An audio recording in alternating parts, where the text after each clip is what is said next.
What's up, everyone? In this video we got another true crime disappearance case. The disappearance of Denise Wells. Let's get right into it.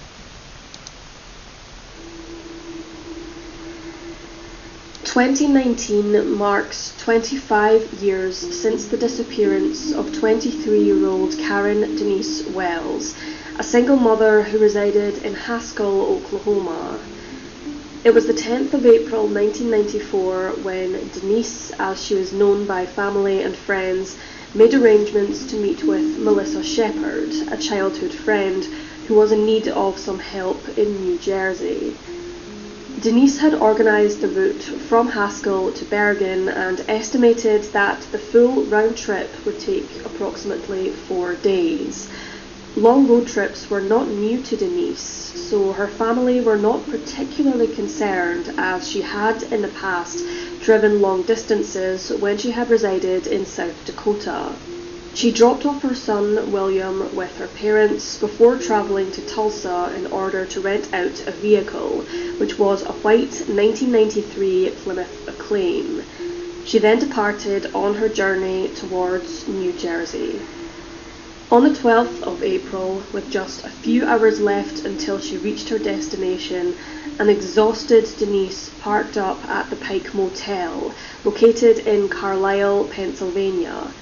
She called Melissa at 7:30 p.m, notifying her of the slight change of plans. Denise wasn't going to make it to her friends on time and told her that she had gotten lost more than once on the road. The pair agreed that Melissa would travel to the motel and they would meet the following morning. During the phone call, Denise told Melissa that she was planning on getting a bite to eat at a McDonald's restaurant, and then she would be returning to her room to get some sleep. This was the last time anyone heard from Denise Wells. At approximately midnight on the 13th of April, Melissa arrived at the Pike Motel, reportedly with 2 other men she had been acquainted with at the club where she worked.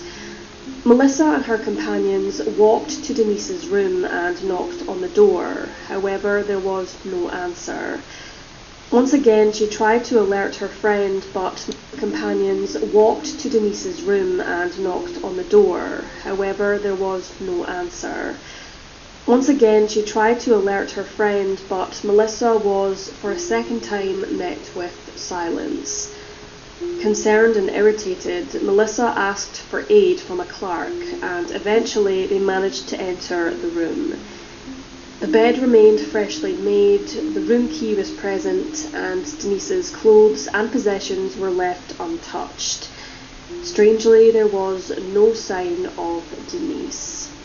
The police investigation began, and the motel were able to confirm that upon check-in at 8 p.m. on the 12th of April, Denise had requested directions to the closest McDonald's restaurant. In the early hours of the 13th of April, along Route 274 in Perry County near Germantown, the abandoned Plymouth Acclaim sedan with the registration ITZ974 was recovered. The vehicle lay approximately 35 miles away from the Pike Motel, sitting westbound at a standstill. The car was splattered in mud and scratched. Both front doors were open, the gas tank was empty, and the battery had been completely drained of power. The interior of the vehicle was cluttered with empty drinks bottles, and also found was a pack of French fries, a pair of shoes, maps, and a small bag containing an illegal substance. In a nearby ditch, Denise's purse was found, which still contained some cash, and oddly, the odometer in the car showed that Denise had driven an extra 600 or 700 miles. It was theorized. This wasn't a robbery, this was like a sex crime. I'm still confused about her 2 co-workers. They said they knocked on her door. hotel room door and got no response. Her car was found, the doors were open, out of gas, and the battery was dead, which means someone parked it and left the car running.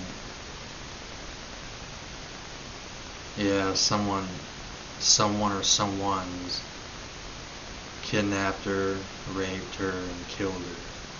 That's my opinion. This wasn't a robbery. Our stuff was still there. Nothing was missing. That these numbers came from when she got lost on the road and possibly was given incorrect directions by someone, perhaps intentionally or perhaps not. Also, police had been unable to determine the cause of the damage and why the car was left abandoned where it was. Investigators believed that Wells had travelled as far east as Burnville in Berks County before turning back and driving through Cumberland County. This was extremely unusual as Berks County is closer to New Jersey than Cumberland. At the real luxury is Gucci, Louis Vuitton, Prada. Luxury is scoring something amazing from 90%. Cumberland County. Therefore, the reason for Denise turning back is unknown. There was an alleged sighting of her during the days she was travelling. She was apparently witnessed in Schaefferstown, Lebanon County, which lies an hour closer to... So, if she was the one driving, she drove and drove till she ran out of gas and her battery was dead, and then decided to throw her purse in a ditch and walk. No, she wasn't driving. In New Jersey from the Pike Motel. Police strongly suspected foul play. Really? Melissa Shepard's phone records showed a call from a number based in Carlisle around 17 hours before Denise stopped at the motel, and according to law enforcement, Melissa was unable to explain the call, where the person on the other line stayed on voicemail for a suspiciously lengthy period of time. It was baffling as to why Shepard arrived at the motel hours after the phone call when the pair had arranged to meet the next day at a more reasonable hour, and why she brought two men with her is another question which remains unanswered. Yeah. Authorities tried making contact with Melissa to ask further questions, however, she vanished from the radar and her current whereabouts are a mystery. Whoa. The friend that she was gonna meet?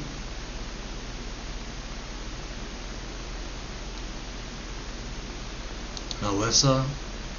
She vanished from the radar, which remains unanswered. Authorities tried making contact with Melissa to ask further questions, however, she vanished from the radar and her current whereabouts are a mystery. Denise Wells had a previous conviction for forgery in South Dakota where she had been residing with her father, and she had been in a relationship with a married man. Previous conviction for forgery, further questions, however, she vanished from the radar and her current whereabouts are a mystery. Denise Wells had a previous conviction for forgery in South Dakota where she had been residing with her father, and she had been in a relationship with a married man. On Thanksgiving 1994, the man's wife allegedly received a phone call from Denise, who told her that she had married and did not intend on returning home. Oh my gosh. It's the wife. The wife had her killed. No one is gonna call the wife of a man who she's having an affair with and say, hey, I'm done with your husband, I'm married and I don't want contact with anyone else. The wife found out her husband was cheating And this Melissa girl, the friend, she just disappeared. Could she have been involved? The wife had something to do with her disappearance. The story was never officially confirmed, and authorities do not believe that Denise Wells was responsible for the call. Denise's mother, Jorma, continues to search for answers in the hope that one day she will know what happened to her daughter. When Denise disappeared, she was unemployed, but was said to have been enjoying life as a single mother. Jorma, who spoke via email with Matt Miller of Penn Live, stated, "I have always hoped that someday she will return, although I do feel something has happened to her. I know there is no way on earth that she wouldn't have contacted her son that she so adores, or the many people that love her. I am sure that only a handful of people know what happened, and I can't point the finger at any one person." Chief Detective Les Freeling, who was also interviewed, said, "My own professional opinion is that she's not alive. She came here to meet a friend and something went bad." After an appeal by Jorma and Bill Wells, Denise was legally declared deceased by the courts. However, she is still listed as a missing person. Karen Denise Wells was born on the 22nd of September 1970 and gave birth to her son in 1992. Weighed around 115 to 120 pounds, had a person, and it should be noted that left to speculation. Having her belongings in her motel room suggested that she had intended on returning, but why did she fail to do so? Had Melissa planned something, and why did she turn up at the motel much earlier than expected? Who were the two men who accompanied her? Was Denise involved? They're the ones involved. The two men that accompanied her,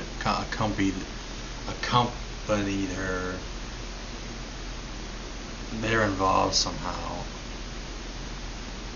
But no one knows who they are? Involved in some sort of illicit activities. What was her relationship like with the father of her son? What about her relationship with the married man? Where did the extra mileage come from on the odometer, and what were the reasons for her car being left abandoned? Is Denise still alive? That always happens. When someone murders someone, it's like they always, I don't know why, but they always, the person who killed the victim or someone else involved drives the car miles away and just parks it.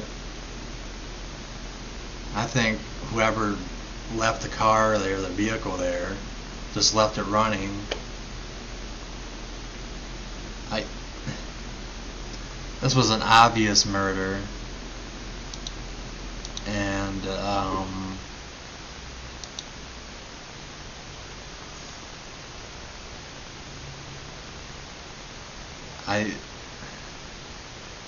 I think there's two guys that accompanied her. I thought they said that they were co-workers of hers.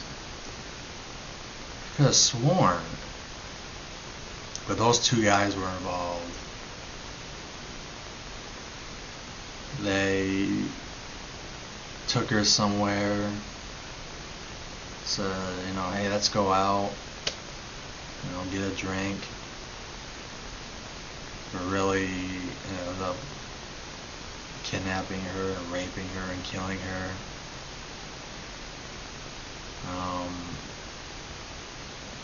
One of them drove the car, and we know she was murdered. I'm curious if that wife of the husband that she was cheating with had something to do with it. Peace, everyone.